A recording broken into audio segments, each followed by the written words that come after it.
feel like this is often misunderstood, so I want to see if I can spell it out for you. So you need both pronation, a rolling in, and supination, a rolling out from your foot.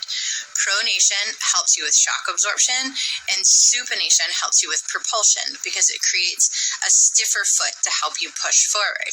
And because your foot controls your leg from one end and your hip controls your leg from the other end, what's going on at your foot has a significant impact on your hip and your pelvic floor. And you need both of those things to happen. So some people are better at one and some people are better at the other. And here's what to do depending on what your foot naturally does. Today's reel is about if you're somebody who's really good at supinating, how to learn a little bit more pronation. And if you're somebody who has a flappier, flatter foot, you're going to need to learn to supinate, which looks like this. Can your foot strength help your pelvic floor? Most likely, because your hip and your pelvic floor work together with your foot to control your leg. But if your foot isn't very strong, it creates a need for...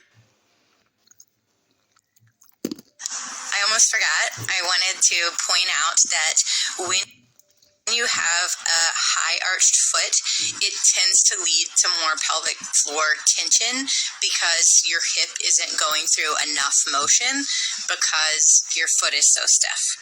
Whereas when you have a flatter, floppier foot, you can see either scenario when it comes to your pelvic floor. You can see stiffness and tension because it's trying to make up for, or it's trying to control that foot that has too much motion, or you can see not enough activation or a weak pelvic floor because your foot